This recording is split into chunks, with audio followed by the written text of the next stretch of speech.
Memories. They're invaluable. Each memory you or I hold represents something unique to each of us. It's a powerful thing to be able to see moments of your life captured and distilled. I wanted to create this documentary as a way to be able to memorialize the stories and memories of Black farmers, to crystallize this moment in the lives of Black agriculturalists while reflecting on the history of our connection to the land and of our survival. This documentary is my way of telling those stories alongside my own. Initially, I sought to look at the way books and poetry portray the stories of Black farmers, but along the way, this project has shifted and morphed to be a memoir, a look at other farmers' stories, and a literature review all in one. I wanted to be able to tell people's stories as they are now while looking at the history that Black people have with the land, with the agricultural industry, and with storytelling itself. It has become much more about the methods of storytelling rather than reviewing the stories themselves, because having representation of Black people in agriculture that is accessible for people to read will help with combating stereotypes of being a Black farmer and will help present additional narratives on what it means to be a farmer in America. Additionally, there is a general lack of modern Black agricultural storytelling.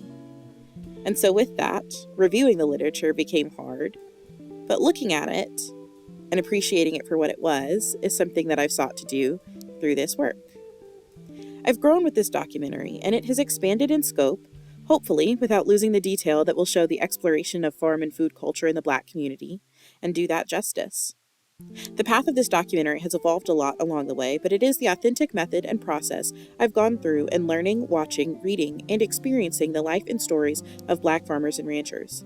It may not be the story for everyone, but it is the story I've come to tell and the journey I've come to love.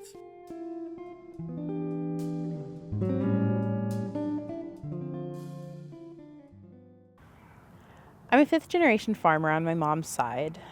I never grew up on the farm, but it has always been a part of my life. It's my home as much as anywhere I've ever lived. It's in my blood, in my bones, in my memory. Anyone who's been on a farm will tell you that being on a farm is such a sensory experience. You can always tell I'm home by the smell of clean air and farm animals as we officially hit the country, the smell of the bug spray we use to keep mosquitoes off of us when we're working, the feeling of boots squishing in the mud as we stake tomatoes, and the itchiness of the okra where they prick that thin strip of skin between your gloves and the shirt. For me, what resonates more than anything are the sounds connected to home. The sounds of laughter and talking, of fishing and crashing around, clanking and banging at times. The tractors going off, my family shouting out directions so we don't have to cross the whole field just to talk. The crack of a watermelon that's been opened for a quality control check. And when the day is done, always something in the kitchen. There's always a pot bubbling or fish frying, the oven timer going off. We gather and sing and dance in the kitchen. We play games, talk around the table. We shell peas and cream corn. We make jam and canned tomatoes. There's always something to do in the kitchen. As a family, we're constantly interacting with food. From sun up to sundown, we're interacting with the land and her fruits.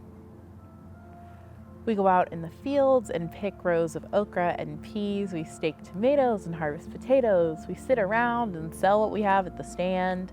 And then we go home and we gather and we eat and we make all of the sounds I so vividly remember in my mind. This is why I like to garden, because I like going out, picking my food and coming in and cooking it. And it's so fresh and it's just awesome. This is a story of my family and of me, but also of other Black farmers and agriculturalists. It's a collection of sounds and smells and feelings that are so intrinsic with being a farmer, but are made extra special because of the heritage we come from and the story of our triumphs. My family's story isn't special. Like so many others in the South, my ancestors were enslaved.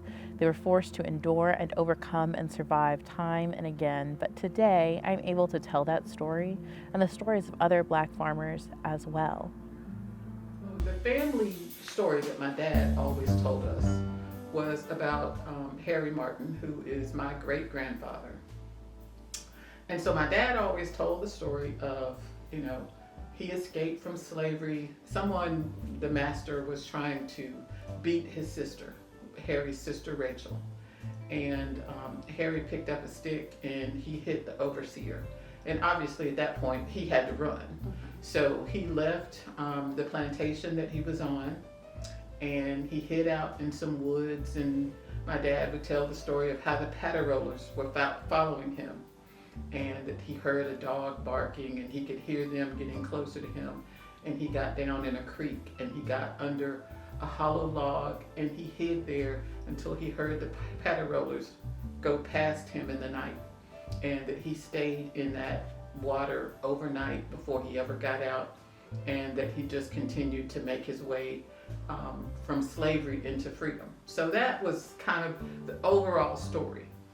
Prior to 1870, there was no formal information about people that were enslaved. There was no documentation other than what was on whatever plantation owner or farm owners own personal information. But in 1865, after the Civil War, and in 1870, that was the first opportunity for us to be counted as human beings and to have documentation. So at that point, we can trace ourselves back. The oldest family member that I can trace back is Rachel. And at that point, she's going in the name of Martin. She would have been born somewhere in the late 1700s. So 1780 to 1800 would have been when she was born. We don't know who her husband was, because when people were enslaved, they didn't have the same rights as their owners. So they didn't necessarily have a husband. There was no formal marriage license that you could find. But we do know her daughter's name was Nancy. Again, Nancy on the 1870 census says she is a widow. At that point, she has several children living with her, as well as grandchildren. Okay, so then we have her children, Nancy's children. So that would be Harry, his sister Rachel, there's a Caroline, there's Mary, there is Charles and George. Okay. So that's the that next generation.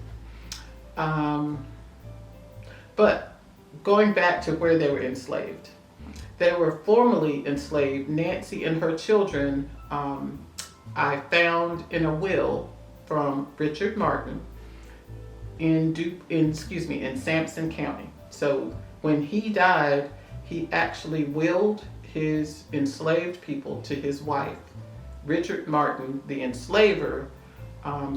His wife's name was Mary. So we see them on the will given to Mary.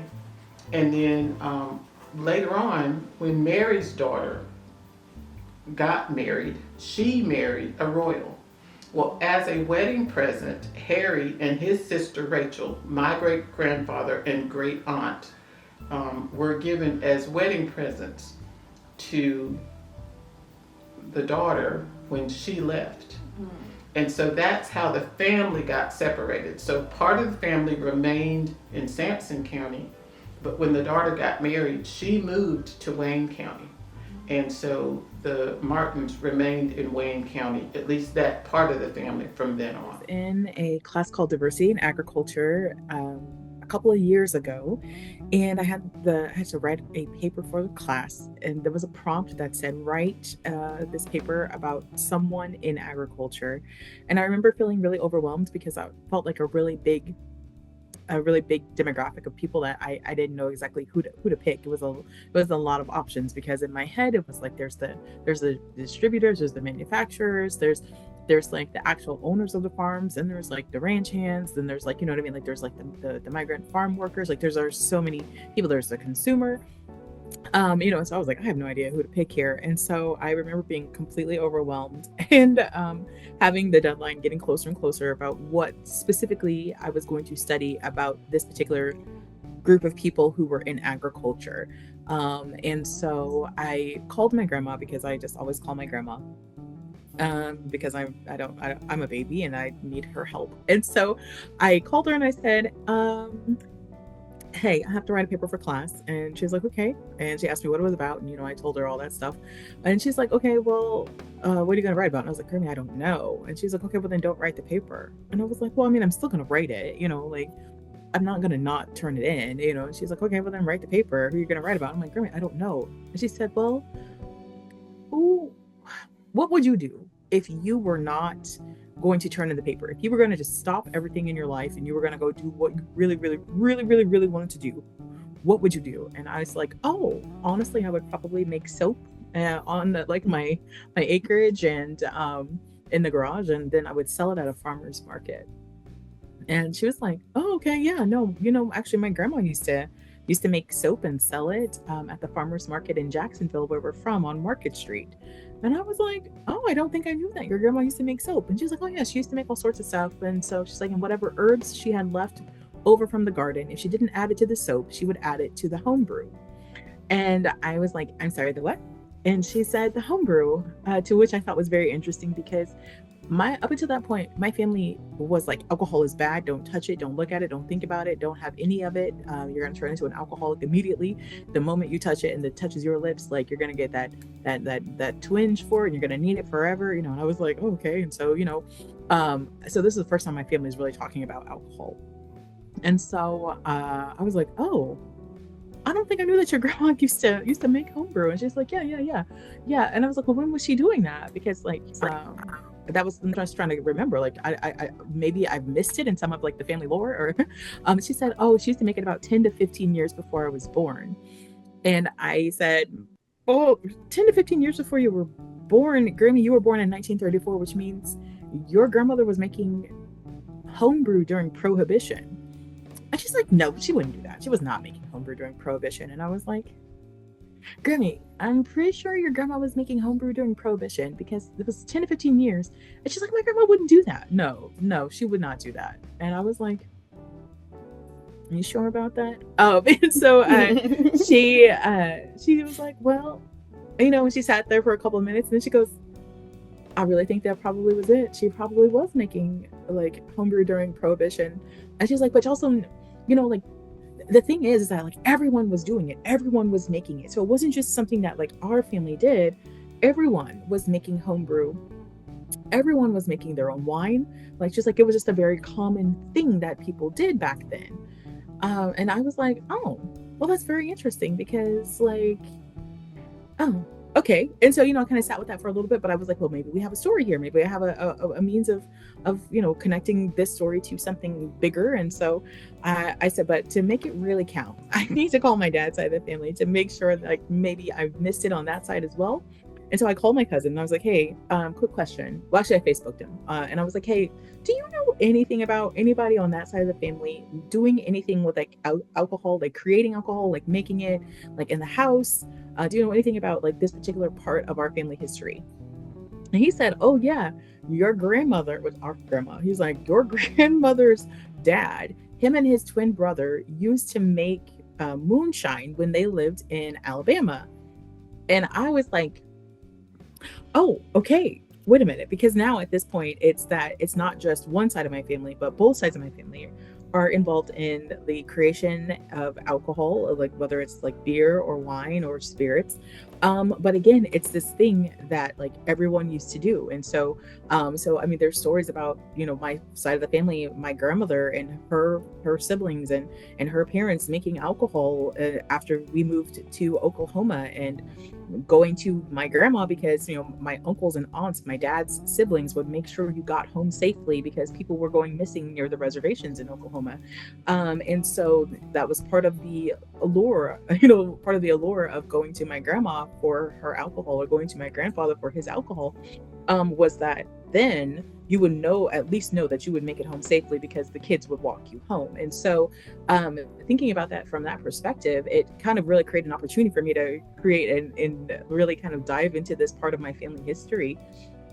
And then of course I wrote the paper, and it turned into a whole big thing. And, now it's the topic of my dissertation. So yeah. Because the neighborhood I come up, there was so many times they was cheering the families in the neighborhood. They didn't really have the food. They didn't have the food we had. They just didn't have it. I was talking to my brothers about that last night. We come up and the way we came up, we was taught to work and to provide and, provide for our family. That did me a lot of good. I didn't think it did then when I was coming up, the way they did things and had to shell butter, beans, shell peas. I thought it was unnecessary, but now I see it was very necessary. It was very necessary. I ain't got no regret about life, about nothing. I ain't got no regret. I'm just as thankful. I say, I don't know about it tomorrow, but when tomorrow comes, it's time. I'm right back out there.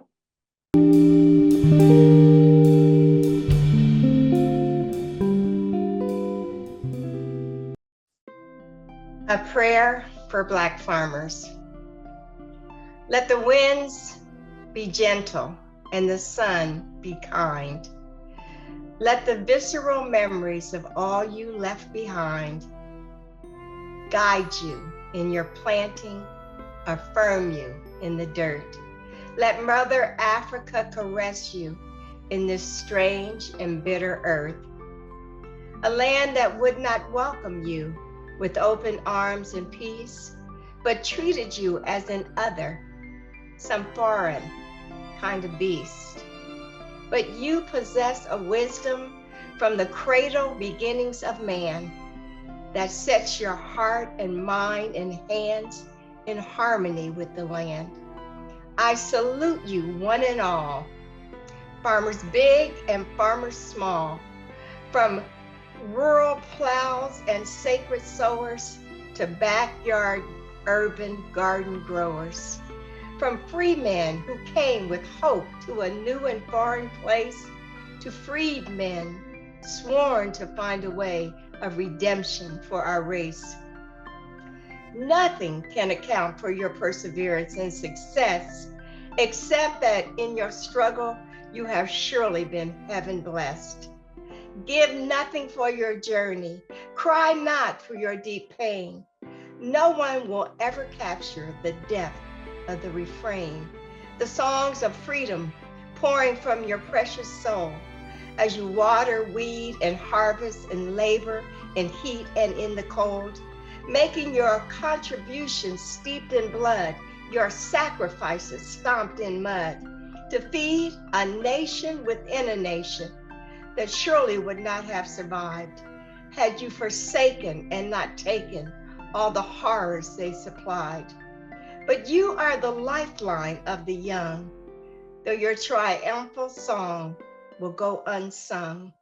The road you made will carry us through, and we give our thanks and our honor to all of you.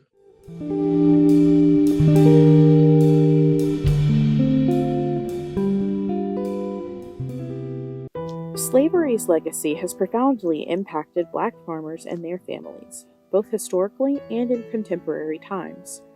During the slavery era, African Americans were denied all rights, including those to land ownership.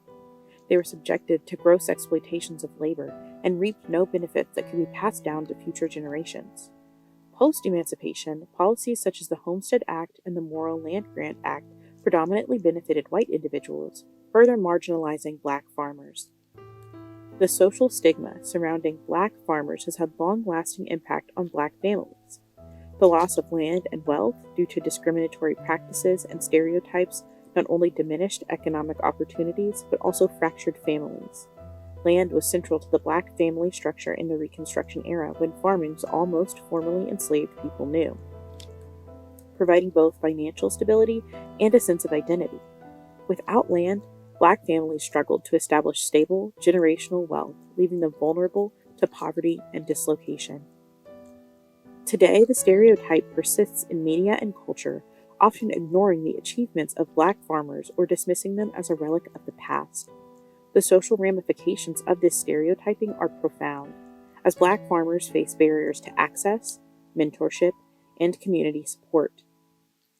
This continues to affect the social cohesion and prosperity of Black farming families, Additionally, issues such as heirs property, a common problem where fragmented land ownership due to unclear titles, make it difficult for families to maintain ownership across generations.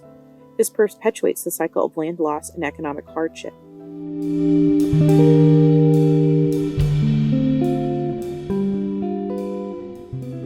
I've been in love with stories since I was born, it feels like.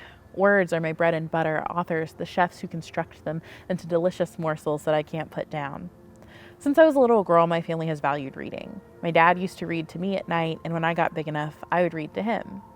We flew through classics like Don Quixote and A Tale of Two Cities before I was in double digits. My mom got me into historical fiction, and my sister and I would trade fantasy worlds back and forth by flashlight well after our bedtime. I wouldn't just read the stories, though. I was always in love with making up my own or telling someone else's. To me, love is passed through the stories we share. In the Black community, stories are a deep part of our tradition. Oral storytelling was once how we learned everything. When slaves were brutalized for learning how to read or write, telling stories was the only way to keep our history. This tradition still flows through the African diaspora, just as it flows through me. But in the modern day, being able to explore the written literature of Black agriculture is important to me, because our history deserves to be told. It deserves to be written down. It deserves to be immortalized. When I started this documentary journey, I found it a little disheartening how few stories have Black agriculture as a central storyline. And even then, a lot of those works are from the post-Reconstruction era. But there's a distinct lack of modern literature with this focus. Having representation of Black people in agriculture that is accessible for people to read will help with combating stereotypes of being a Black farmer and will help present additional narratives on what it means to be a farmer in America. Having someone tell these stories is so important because when it's written down, it's real to more people than just those who experienced it. People can understand and really see. They can learn through those words. And I think that it can really be a way to bridge the gap and bring people together. To have Black people understand that they can be farmers in the modern day. They can have that connection to the land and to their history and to their ancestors. Oral storytelling is one of the oldest traditions on earth. Instruction through watching, listening, and doing. All of this is part of oral history. Across the African diaspora, the oral tradition is still alive and well. This oral tradition is passed down in folk tales and fables, in song and dance, and in proverbs and sayings. According to the power of oral tradition, storytelling, and Afro-American literature, through storytelling, communities forge identities, impart wisdom, and create collective memories. Oral tradition plays a crucial role in shaping narratives that reflect the experiences of African Americans throughout history. As noted by Henry Louis Gates Jr., the oral tradition is central to the African American literary tradition. After the brutality of the transatlantic slave trade, storytelling was often a way of resistance and empowerment in Black communities. African tradition called for communal story times with singing, dancing, and call and response. These elements continued into communities across the African diaspora when slaves were not allowed to read or write. It is a way to remember traditions, tell stories of hope, and connect with each other. Many of these elements of oral storytelling are still prevalent in African American literature and music to this day. Black churches still use call and response frequently to engage the congregation. The origin of rap and hip-hop was spoken word poetry. It still features stories spoken or sung over a beat.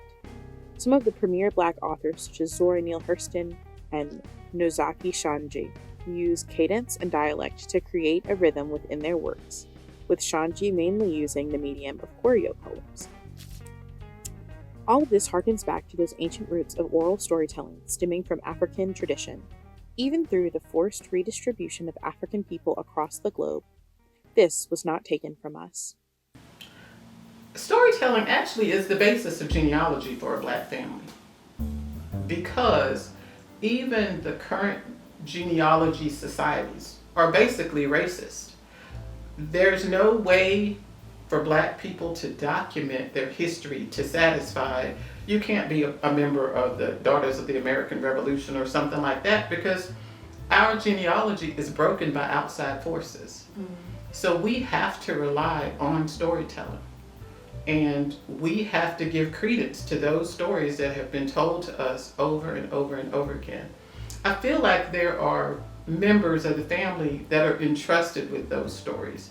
My dad was the one that was entrusted with those stories. He grew up with his father, but spent a lot of time with Grandpa Harry. And Grandpa Harry told him the story of him running away from slavery. And I tell the story very impassionately, but when my dad would tell the story of how Grandpa Harry escaped from slavery, he told it as though he were living it himself. And so it really made us understand how important that was. When I got to college and took African American history classes, the stories that I was hearing, or some of the things that I was being exposed to, were things I had already heard, like a patty roller. It was part of the story my dad had already told, so it wasn't something new to me. The fact that our great-grandfather had also been a part of the Civil War, that was part of the storytelling. It had already been told. We knew that. I didn't know what regiment he was in, but I knew that he was instrumental in fighting for his own freedom. The fact that once Grandpa Harry returned from his time fighting in the Civil War, the fact that his sister went back and reconnected with him once he got back to Wayne County, that was a part of the story. So you get to see how important family was in the Black community. That's not something I think people outside of our community were telling, or they couldn't understand, because whites up until this point, I think, believed that we somehow didn't have those emotional connections, that we didn't value family, and that was why they could separate us during slavery. But it was so important for us to reconnect, and that was a story that we had to tell ourselves. To know that, I am the granddaughter of a moonshine man and a woman who made wine and beer, right? I think about how I can connect other people to their ancestors and what their ancestors used to do. And I'm not saying that everybody needs to go out and be a blacksmith, okay? I'm not saying that at all, okay? I'm not saying that you need to be an armorer or anything like that. But what I am saying is, is there a way to honor the things that they went through and the things that they learned in your own personal life, right? So understanding that my family did go to Cuba and used to cut sugarcane at the turn of the century, knowing that my ancestors were Black people, and knowing that simultaneously in Cuba was like, there are a lot of Black people here, honestly, and we got to make it more white. And so Cuba petitioned Spain and was like, hey, can y'all send us some white people here? And so Spain sent some people from Spain and from the Canary Islands, and I think one other country, I believe it was France, to Cuba to whiten it because it was too Black. Okay, but we're thinking about, at that time, we have a bunch of countries who have, given freedom to enslaved people who are in the Caribbean. Like, y'all brought us to the Caribbean, okay? Like, we weren't like, I volunteer as tribute. Like, that wasn't a thing, right? And so knowing that my ancestors used to go to Cuba and cut sugarcane, and knowing how tall sugarcane is in comparison to a person, and knowing that my 12-year-old ancestor, like, seriously, like, my ancestor, like, direct line, she was 12, cutting sugarcane with a machete. And in my mind, I'm like, when I was 12, would anybody have entrusted me with a machete? And I can't say yes, okay? Like, I can't say that for certain that my mom would be like, here's a machete, go out there and, get to work. And so I think about their lineage and their past and their stories. And again, I don't know if they were thinking like, oh yes, I'm gonna go and like, this is gonna be my legacy. And, at some point, some of my kids, my children's children might be interested in learning about this.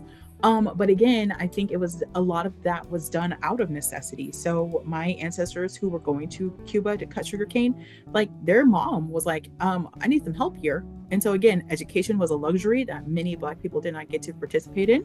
And so, that's why my 12-year-old ancestor was cutting sugarcane, right? And so And so understanding that in those areas where sugarcane was grown, because it was grown in Barbados, it was grown in Puerto Rico, it was grown in Cuba and all of those other Caribbean areas, in Florida, in all those tropical areas, like sugarcane thrives. But that meant that there was labor that was also taking place that people were capitalizing on. And so I don't think that they really were like, this is my legacy. But like for me, like, even though, I am someone said something about like, your ancestors' wildest dreams. And and as much as I love that, I think that they were trying to survive and trying to make it. And so I'm like, how can I highlight what my ancestors did so that their stories don't just die with me, right? They're like, knowing what they did, it doesn't just die with me. And so as I told this story to my family, they're like, wait, I didn't know that. And I'm like, oh, yes. And so it has become a source of conversation. I have inadvertently become the family historian, even though my aunt is the historian. She has all the photos, right? But I'm like, oh, this was at that time. And this is when this other thing was happening, right? And so I'm able to make these connections for my family, who, because these are people that we have loved and lost. And now it's like they're almost coming back to life in a way, through this research. And I just hope more than anything that this is a way for other people to also be inspired to know more about their families, to be inspired to know more about their history, to be inspired to pursue the knowledge of their family's story. Because again, that is something that is not a luxury for many Black people to have, who are here in the United States, unless you are able to identify your ancestor who came over on a slave ship, and so I don't know if my family got trained in New Amsterdam to brew and then resold and sold again. I don't know. But I do know that like now here I am knowing that these were people who had a story, who had lives before they arrived here. And so how can I best pass on who these people were, not only to the world, but also to the people, to my immediate family? Because as I learn more, I'm able to tell my grandmother about her grandmother. And she's like, wait, I had no idea. But again, without the active pursuit of knowing them and having this drive to reconnect people to their ancestors and to this world, into this community, I don't know why I was chosen, but I feel like if I was, then I'm very open to sharing that part of our story, my family's story, with the world. So yeah.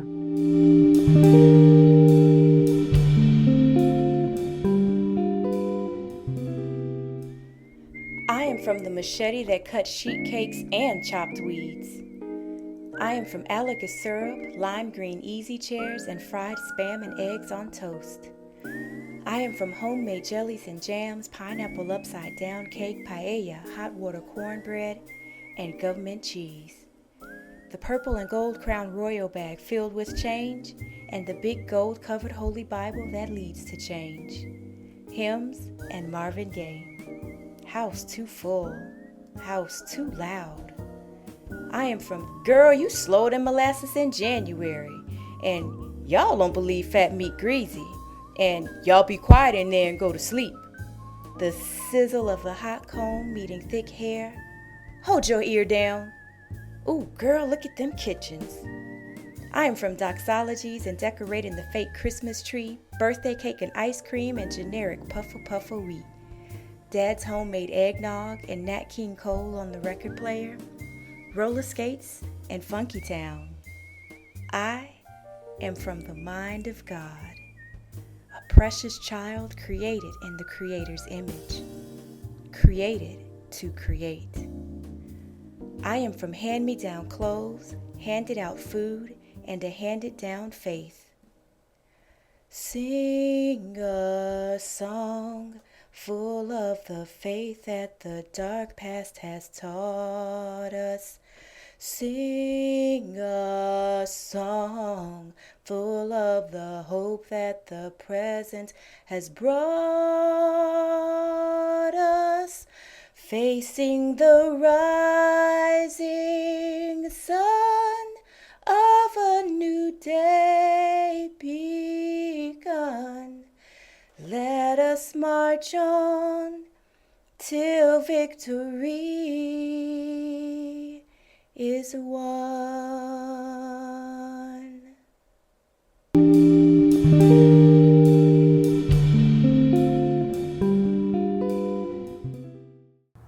I love being able to talk about the way food shapes culture, specifically the cuisine of African Americans. My family is deeply connected with food on both sides, and it's had a profound effect on my life and a lot of my experiences. My mom's side has been the focus of this documentary up until now because that's the side that I'm much more connected to. It's the side that I know better. But my father's side does have its own tale. I'm Gullah Geechee on my father's side. And so the Gullah people are a little known group of people, but they're one of the few groups who were able to retain the majority of their African culture after the slave trade. And so they have their own language, their own spiritual practices, and an extremely unique culinary tradition.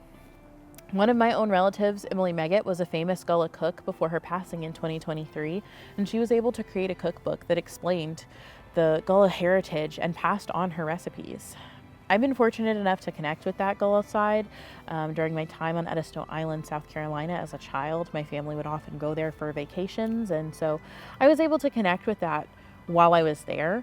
And much of that was because of the times we spent eating together, sitting around a table and trying new foods. So I was actually able to meet Emily Meggitt before her passing, and she fed us. She fed us at her restaurant, and we actually spent time in her home where she fed us as well. And it was so formative for me because it was really one of the first times that I was able to connect with someone from my dad's side of the family. And it wasn't the last time food brought our family together, but it was the first time, and it set the heart at ease to know that food is one of those universal connectors. It was able to bring us together in a way that I never thought I would have the chance to. And so I think that that's why storytelling and telling stories of heritage through food is so important, because like I said, it is the universal connector. And so when I think about Emily's story, it feels like an enormous oversight that this amazing culture was able to survive the rice plantations of South Carolina and Georgia, but never had its story published before 2023 with my very own relative. The fact that so few people knew about this pocket of deep cultural heritage is almost disturbing in the modern age when we have access to so much information. However, it's also heartening to know that these recipes are still being passed down and that the culture has not died off with our elders in our community. In the African tradition, Black American culture values storytelling in the oral fashion, and our food traditions are the same.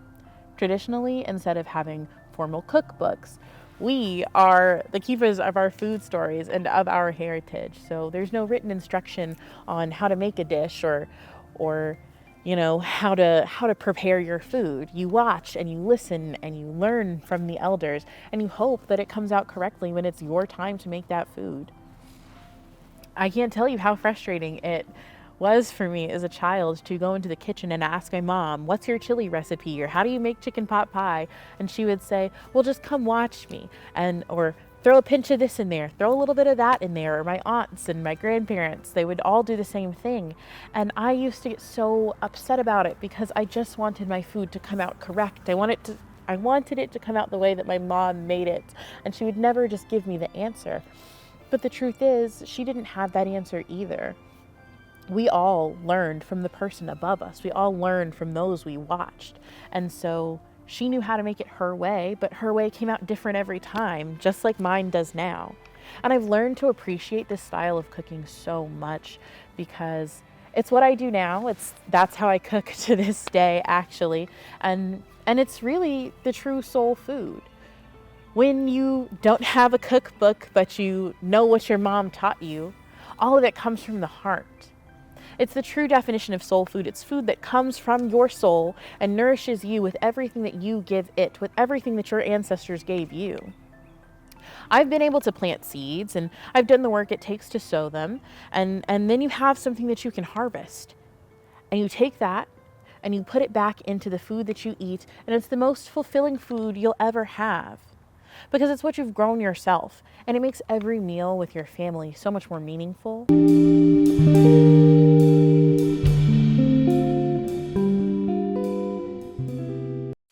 As I got older, come to find out, my culture and history were Black, yes, but there was more to the story. I realized that I was a descendant of the Gullah Geechee people, a group of enslaved Africans who managed to maintain culture, tradition, and identity despite centuries of enslavement and enduring racism in the American South. Now here's the thing about being what I now call Gullah or Geechee. You can use the term interchangeably, which you will see I do in this book.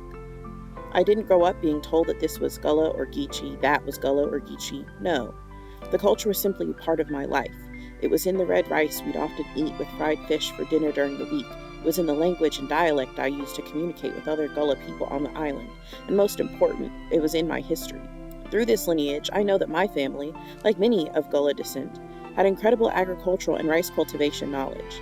The legacy of rice farming runs deep in my family, extending all the way through my own grandparents, and reflects what we know about Gullah Geechee people. Our community began with African enslaved people who had advanced knowledge of farming and unique relationships with the land and sea. The history of the Gullah people begins in Africa. These people were captured from their homeland and forcibly migrated to the southern coasts of the United States as early as the 1500s. It's important for me to share these recipes. To me, sharing home cooking is what truly represents Gullah Geechee food. I want future generations to understand the cooking and the culture of this place, and to understand that cooking is much more than about how something tastes. It's about the heart and soul behind the stove. My present and my past is in every single plate of food I cook, and I hope it's in yours too. Knowing our history gives us a chance to look back and see where we came from. And now I share this knowledge with you. African foods are highly prevalent in American culture, from foods like yams, okra, hibiscus, tamarind, watermelon, sorghum, rice, black-eyed peas, coca, agave, sweet potatoes, and so many more. Many of these foods were brought over by African women who wanted to make sure that they could have foods known to them after the harsh journey across the ocean. They did this by braiding these seeds into their hair.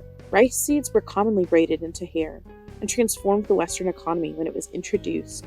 According to the Blurred Bylines news site, these seeds were safely transported to the New World and became one of the primary ways that rice crop came to be cultivated in the Americas from Brazil to South Carolina. As research shows, West African women were the main contributors to the success of rice farming due to their knowledge and practice in not only transporting seeds, but also cultivating the plant for mass consumption in a lucrative and exploitative plantation economy built on slavery. American colonies came to rely on these African women to cultivate the rice crops in the Americas. They were the only ones who had the knowledge to do so based on the oral histories they knew from others in their tribes before being relocated. These stories of resilience, resistance, and knowledge are often overlooked when telling the story of slavery, but are so intrinsic to the current pulse of the culture and the American zeitgeist. Many of the foods associated with the American cuisine would not be here without the ingenuity of African women.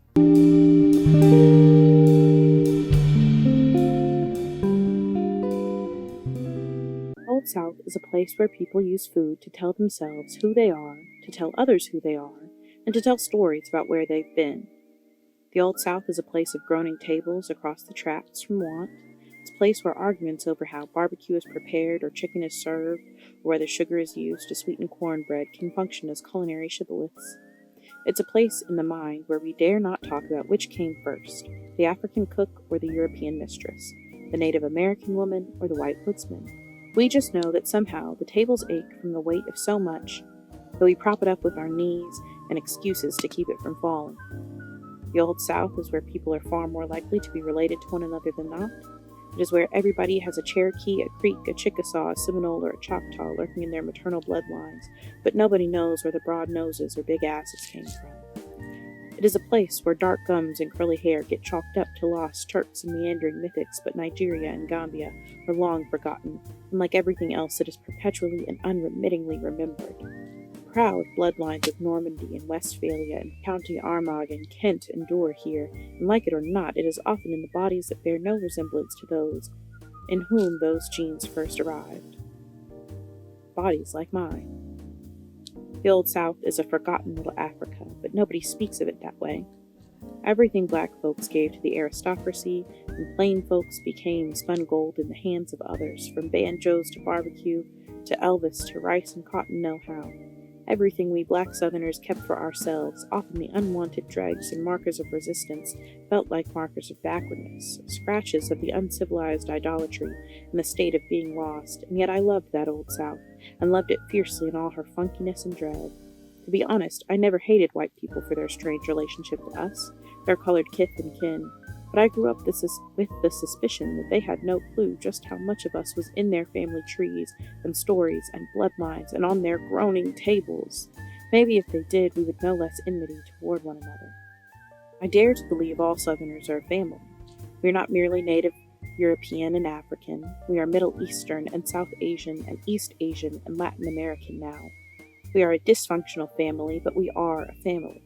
We are unwitting inheritors of a story with many sins that bears the fruit of the possibility of 10 times the redemption. One way is through reconnection with the culinary culture of the enslaved, our common ancestors, and restoring their names on the roots of the southern tree and the table those roots support. The Old South is where I cook. The Old South is a place where food tells me where I am. The Old South is a place where food tells me who I am. The Old South is where food tells me where we have been. The Old South is where the story of our food might just tell America where it's going. The Old South with soul food in its mouth. And I, who am African American, must know her.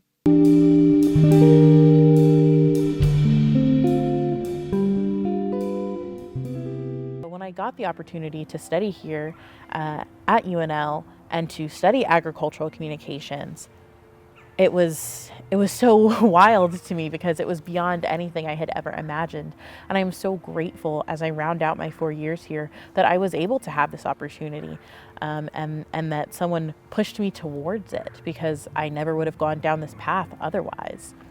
I was one of those dumb little kids who kind of always thought that working on the farm was irritating because I had to be up at 5 a.m. to pick corn, and then I had to shuck it and clean it and cut it and bag it, and it was so exacerbating and it was so much work. And why didn't we just go and get takeout from the store? And isn't that telling about how people understand the agriculture industry as a whole and how people interact with their food and where it comes from? You know, people don't know that you have to do the work. You have to put in the work to get the food. You have to till the soil. You have to rotate out your crops. You know, you have to do all these things to steward the land to be able to get the food back from it. And people don't know that anymore. And so that's why I think it's so important to be able to advocate for farmers, and especially for me to advocate for Black farmers and women farmers and veteran farmers and farmers with disabilities, because those are underserved populations within the agriculture industry, and having those intersectionalities of those different identities as well as being a farmer, it can be difficult. It's a lot to contend with. And so I'm so grateful to be able to advocate for those people and to be able to tell those stories. According to foodprint.org, in 1910, Black farmers owned as many as 16 million acres of farmland in the United States. While that comprised only 1.8% of the U.S. farmland at the time, Black farmers own even less today. As of 2017, just 2.9 million acres, or 0.32%. Despite Black people being a driver of the agricultural revolution in the 18th and 19th centuries in the United States based off labor and farming techniques, ownership of the land has always been a challenge. After the abolishment of chattel slavery, many Black farmers believed that they would have the chance to own their own land. However, policies put into place shortly after the end of the Civil War created further disparities and ways to block Black land ownership. Sharecropping, a new form of legal slavery, was one of the largest ways. Black thought leaders like Booker T. Washington were pivotal in helping to establish agricultural colleges and extension services specifically for Black farmers. With better training, farmers learned how to grow more diverse crops and maximize their returns, helping them escape the push and pull of the cotton market. Eventually, some were able to purchase property. Other efforts like cooperatives organized through Black churches helped pool resources for farmers to purchase land. The peak of Black land ownership was in the 1910s, where between 12 million and 16 million acres of land were owned by Black farmers.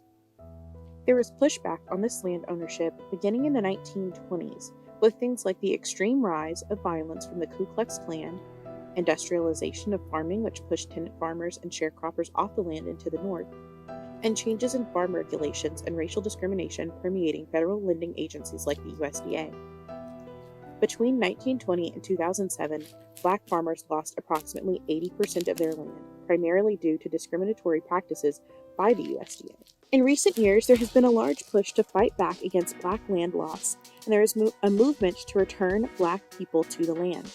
Organizations are fighting to give Black people the push to leave behind more urban settings and get reacquainted with the land. There is value in owning farmland, and it is a great way to build generational wealth if done right. It is also a way to gain control over the food you eat and have access to. When we think about things like food deserts, which affect many urbanized individuals and families with children, particularly those without cars or who live at or near the poverty line, there is an unequal distribution of lower class and minority individuals who experience this type of food insecurity.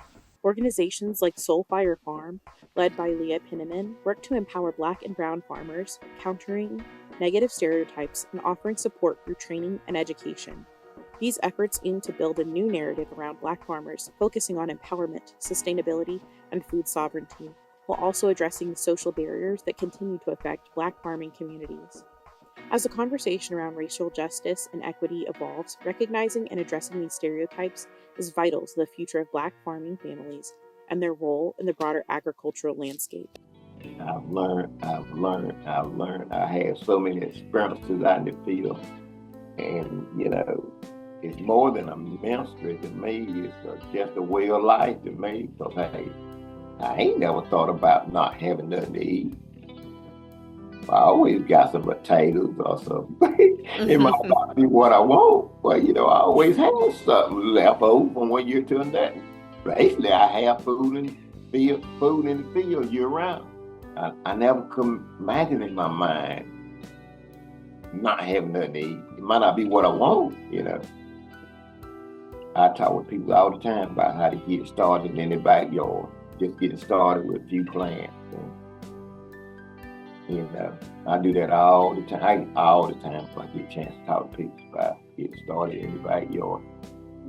Gardening just like a baby, if you ain't ready for that, hey, just focus some other way because, it takes time with it.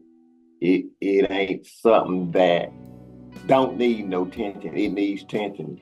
And the results that you're going to get from it, it'll exceed over everything that you deal with in the midst of it.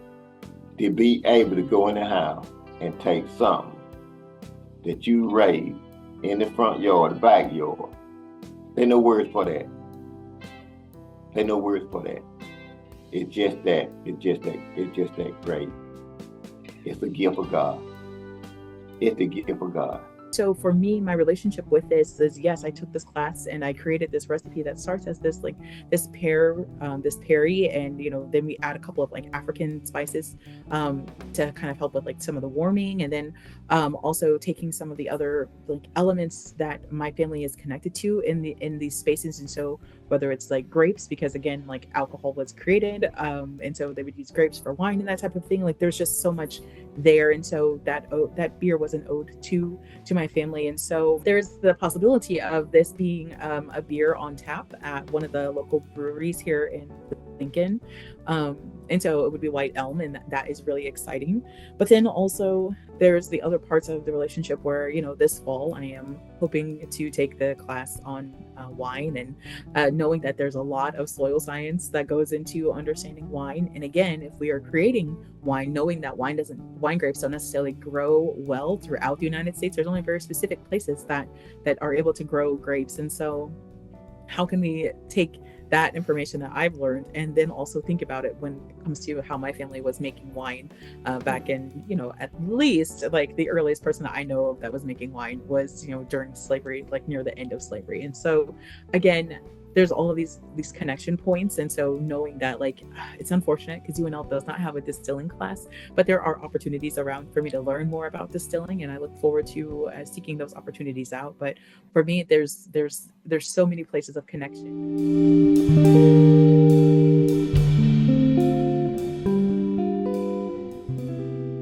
I always like summer best.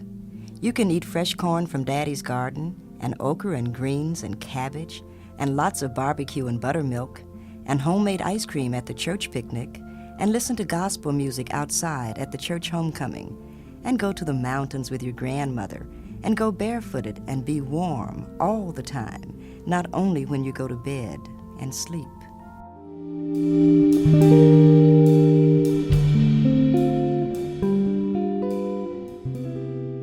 As I close out this documentary, I don't know if I accomplished everything that I wanted it to do. I feel like I went in with pretty lofty goals, you know. I don't know that I was able to find very many examples of modern Black agricultural storytelling. I don't know if I was able to combat all of those stereotypes surrounding being Black in agriculture. I don't know if I was able to tell the story of Black farmers, but I was able to tell my story and the stories of a couple others. And I was able to learn so much about my family history that I didn't know. I was able to connect with others in tangible ways. And if nothing else, I made a documentary. So even if I didn't solve all the problems that I set out to solve, I don't think that any one piece of media would have been able to do that in the first place. And so I think I'm pretty happy with what I was able to do, with what I've accomplished, the journey that I've been on, for all the highs and lows it took me through. And I hope everyone who sees this walks away with more appreciation for the land and for the people who came before us, for the people who feed us, for our families. Thank you for watching.